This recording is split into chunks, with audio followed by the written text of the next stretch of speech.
starting this vlog in the middle of Asda. People are probably looking at me like, what the fuck is this geezer doing? He's nuts. Anyway, I've run out of protein. Look how short I am, man. For fuck's sake, I'm on my tiptoes. I've run out of protein at home, so I've had to get these shitty little samples they sell in Asda. They're called Whey Box. They're pretty shit. But what I want you to do is let me know in the comments down below what your favourite protein is, but it has to mix well with oats. If it doesn't mix well with oats, I'm not interested. So stocking up on some protein, man. Do you know what really annoys me as well? Is when you're crossing a road and you're waiting there and someone goes like this, they're flapping their arms about like a wanker. And I'm thinking, fuck you, there's my thank you. I don't know why, it just bugs me that. Yeah, strange. Worst 10 seconds of your life there. So the other day I got ID'd for one of these. In the UK, if anyone doesn't know, we have a caffeine law where if you have a certain amount of milligrams, you have to be a certain amount of age. Or you have to be a certain age, I should say. You have to be 16 to buy one of these. Look at me. Look at me. I'm not 16, I look fucking 40, mate. Either people are getting thicker or this world is getting fucked up, and I think it's both. Right, enough rambling from me. I just want to say a massive thank you to everyone that watched the first episode. If you haven't watched it, go check it out. There'll be a link up here somewhere. I don't know, you can click on it. Make sure you watch it before you watch this one so you get a good idea of what I'm doing, where I'm at and all that kind of good shit. I'm training earlier than normal this morning. Typically I like to train about 3-4 o'clock in the afternoon, but I'm training about 11:30 today. I'm going up the old missus in the afternoon. So I've had my pre-workout oats and stuff like that, just chilling in the garden, getting my mind straight, you know how it is, watching a few videos before I go to the gym and all that kind of good shit. But like I say, if you're interested in this series, if you're enjoying the series, please drop the like on this video. It does help me out. Subscribe as well if you're new around here, and let me know what you think down in the comments down below. Absolutely unreal amount of people that commented on my last video and liked it, so I always really appreciate that. So a few of you guys asked me how I set up my logbook, and pretty much it's the same as how AJ does it. I've copied you, mate, not gonna lie. On the left hand side here, we obviously have the exercises we are executing on that day, and what I would typically do is I'll write the rep range I'm aiming for underneath in a different colour. Also at the top here, I just write what time I train, my body weight, what rotation it is, what day it is. This middle section here is what I did within that session, and this in the colour red is what I did previously. So what I do here is I just aim to improve it, pretty much straightforward, and I continuously throughout this logbook just try and beat those numbers. Like today I got a low incline dumbbell press. Last time I did 40 for 4, 35 for 10. I'm going to look to beat it today. Very straightforward on how I logbook my stuff, so please do not message me how to logbook. The beauty of this is that there's no wrong or right way of doing it. You can fill out your logbook. Yes, you can fill out your logbook however you fucking like. It does not matter. It's totally down to you. It's your logbook. I always change my layouts of my logbook every other week or so. It's just how it is. And like I say, it's your logbook, so just do whatever the fuck you want. That's how I do mine anyway. Hustle for the future, my family for the future. I'm trying to be a millionaire before my niggas have. So guys, just got to the old gymnasium. It's 11:30 in the morning, and I'm getting some feedback from my body. I just feel really good. Like I feel confident. I feel like I'm ready to go into the gym. Compared to when I normally train about 3 o'clock, 4 o'clock, 5 o'clock, I'm a bit like, I can't be fucked. Although I look forward to it, but I'm a bit, This morning I feel really, really good. So I'm getting some good feedback here. I don't know if that's because I had a good night's sleep last night. I had a rest day yesterday, or food's a little bit higher than normal, obviously, going into the surplus. But I mean, if I'm feeling like this, I'm gonna stick with it, you know what I mean? Like if that requires me to train a little bit earlier in the day, then so be it, I will do that. But as usual, you know what time it is. It's time to obviously get your nut in the game. Just close your eyes, look through your logbook for 5 minutes, punch yourself in the face, listen to a decent bit of music, motivate yourself. Just ensure that you are the hardest working person in the gym. You are definitely not the biggest, you are definitely not the strongest in your gym. It's just how it is, unfortunately. But you can be the hardest working person within that gym. That is one thing you can achieve very, very well. So make sure you're that fuck up. Don't be sitting there chatting to your missus or texting her saying, I can't wait to see you later, I love you so much. I need to stop doing that, but you know what I mean. We're gonna go in there, just ensure that I do whatever it takes, and as simple as that, so.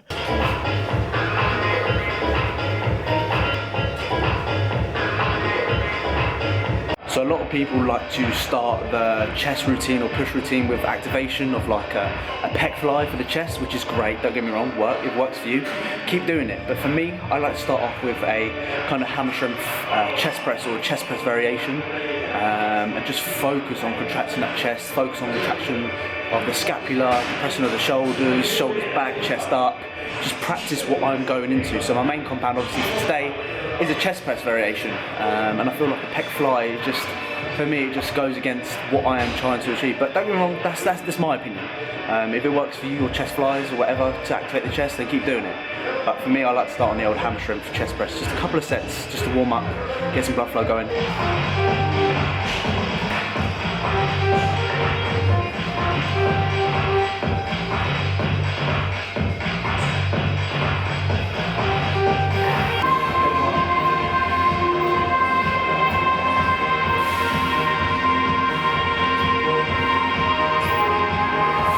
Starting off with a slight incline dumbbell press.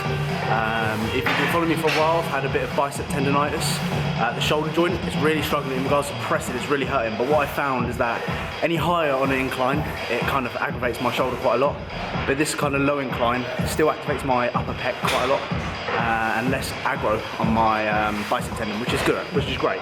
The goal for these warm-up sets is what I'm doing right now. It's just singles. We're doing singles. We're not trying to waste energy. We're trying to reserve energy to our working sets. So many people do like 30 sets, no, 30 reps of like a warm-up on a warm-up.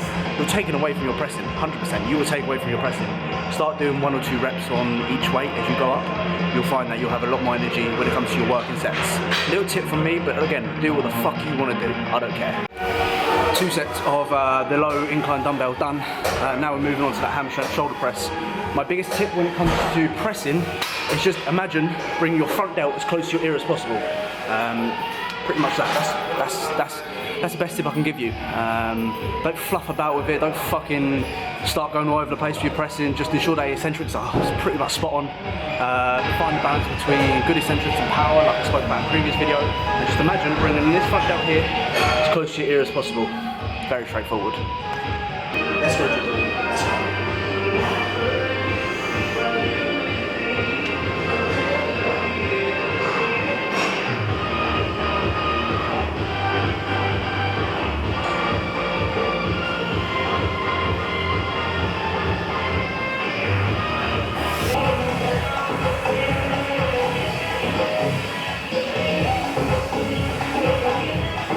Right, so that was 3 shoulder presses, well, 3 sets of pressing for the shoulders, 2 heavy, 1 back off. I'm a fucking pussy when it comes to pressing. I'm weak as fuck, and obviously it shows in my physique. That's one thing I need to get a lot stronger at, a lot stronger for sure. But one thing I want you to take away from this, if the goal is for you to progress numbers, you really want to progress your dumbbell press or your barbell press or your squat or your deadlift, take time. There's no need to rush. What's the rush for? You're just hindering progress if you're fucking rushing, timing your fucking rest periods. Oh, it's a minute gone now, I need to go and do my deadlift. Even though I just did 5 fucking reps. Failure. Take time. No need to rush, take time. So remember, I don't care how small progress is. Progress is progress, no matter if it's 1 kilo, 2 kilos, 3 kilos, a rep, or even better form. Always look to find that progression.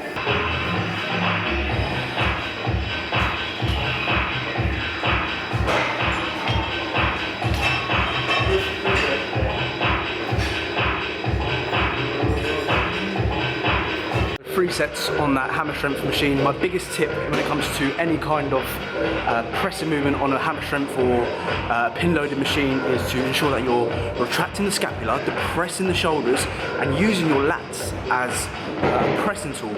Our lats are the biggest muscle in our upper body. Fucking use them. You'll notice that, for example, you might bench press one day and you'll wake up next day and your lats are fucking killing you, and you think, hang on, I did chest yesterday but my lats are killing me. Your fucking lats are a pressing movement. They're very good, they're very strong muscles. So notice how you need to kind of use them when it comes to pressing. You'll find that you'll come a lot more fluent with it. Chest up, shoulders back, good to go.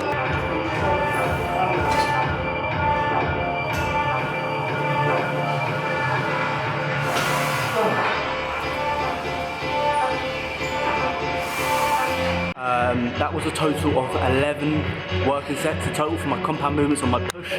Now we move on to more fluffier stuff, so like tricep press downs, flies, all that boring shit, side raises. And yeah, I find that 11, I'm responding to a bit more volume a little bit at the moment, probably because my output is quite high, but as calories go up, I know that volume will need to come down a little bit for me to progress. And progress is being okay at the moment with this type of volume.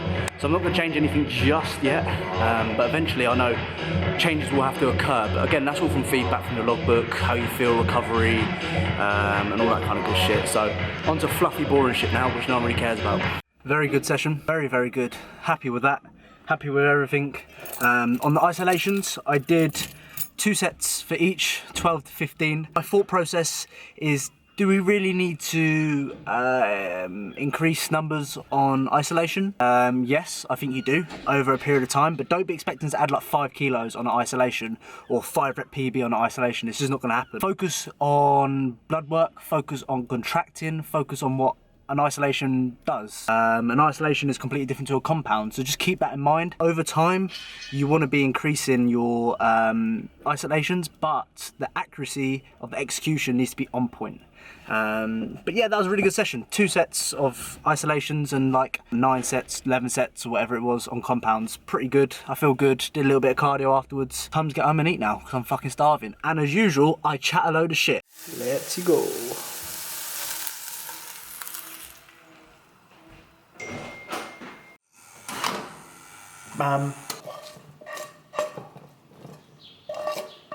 Okay, so I pretty much put like a scramble together. So we have that shit in there. It's like beef mince, 5% fat beef mince. It was just like left over from yesterday. I thought I'd implement it as I'm going up to the old missus, and it's just gonna be rotting in the fridge. Beef mince, 100 grams, and I have 135 grams of egg whites, 1 cinnamon and raisin bagel, and I have already eaten 4 rice cakes. But I have another 4, and I might have some Rice Krispies to go with that. Post-workout, baby. Strong.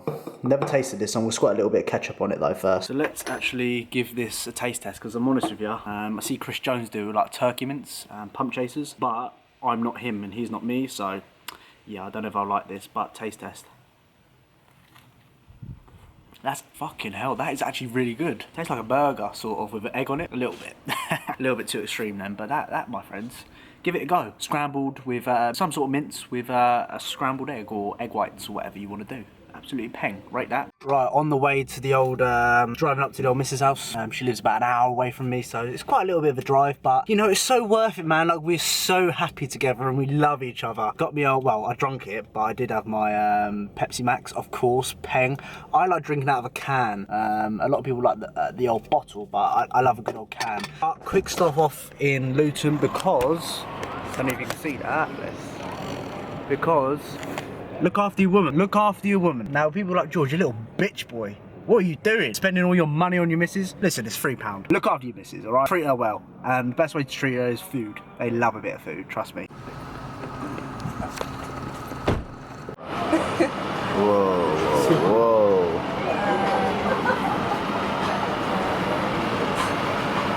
Whoa, whoa. Easy. I'll have 1. Do you want carrots as well? Carrot? Nah. Don't come McDonald's for carrots, innit? I do. Who comes McDonald's for carrots? Me. These? Yeah. What one? You want that one? Yeah.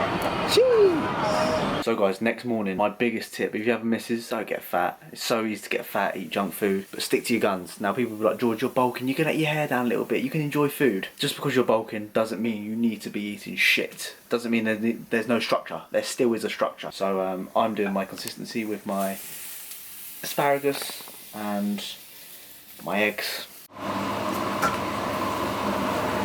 What about this part of the actual I want... Right, hi guys, welcome to the last little bit of the video. If you don't give a fuck, turn off, I don't care. If you give a fuck and you're still watching, thank you so much for watching, I really do appreciate it. I have a whiteboard again. Now people be like, George, fucking whiteboard, you're a little goon, mate. I bet one of you motherfuckers are watching. I bet someone's bought a whiteboard. I bet, thinking, oh, actually, I'll buy a whiteboard. I bet one of you have. I've written out my goals for this surplus. I'm a huge believer in writing out goals. I think they help really well with keeping me motivated and keep pushing me to achieve what I want to achieve. I always set myself lift goals every time I'm in a surplus, and I always just tick them off, and it shows in my physique. My physique improves each time I go into a push-up or a calorie surplus. So just a little fact or a little tip for you guys, just write out your goals. You can write it down, oh god, you can write it down on a pen and paper, or you can write it down on whiteboard. I like the whiteboard. So my goals for this are here, clearly. I want to flat dumbbell press the 50 kilos for a set of 6. I'm currently on about 42s, 45s at the moment for a set of 6, but I really want to press the 50 kilos. Obviously, execution is going to be spot on. Deadlift, I want to deadlift 180 kilos for 6. I've never done 180 kilos. I've done 180 kilos for like 2, but I'd really like to do it with 6 with good form. I'm a better rack puller, so I'm much stronger on my rack pulls for obvious reasons. I would like to pull 200 for about 6. I can pull 180 for about 6 at the moment, so I'd like to add another 20 kilos on my rack pull. I'm not a big fan of squatting, but I've written at the bottom here I want to hack squat the Cybex hack squat I have at my gym. 4 plates per side. I'm currently on about 3 for about 6. I want to add an extra 40 kilos onto that Cybex hack squat. A few lifting goals that I want to do. Now, I'm not going to give myself any, like, I want to gain 2 pounds per week, that kind of stuff, because I'm more into like looking into the mirror, and I don't go by weight. I kind of say like guidance is like 180 pounds is what I want to get up to, but if I feel like that is too much when I get to like 175 for example, I'll stop there. So I don't do any kind of, please honestly set yourself a goal for your surpluses. But your surplus, it does help quite a lot. Completed it, just tick it off, set yourself a new goal. Keeps you very motivated and keeps you going. I find a lot of people in a calorie surplus lose a lot of motivation because it's quite repetitive and it's the same old shit. But that's one thing I like to do, set myself lifting goals. Let me know what your lifting goals are down below if you've got any. Thank you for watching today's episode. I really hope you've enjoyed it. If you have enjoyed it, comment down below hat, because I haven't got anything else around me to say. Thank you for watching. Please like the video, please subscribe, and let me know what your thoughts are in the comments down below. And yeah, no hat. I'll see you in a bit.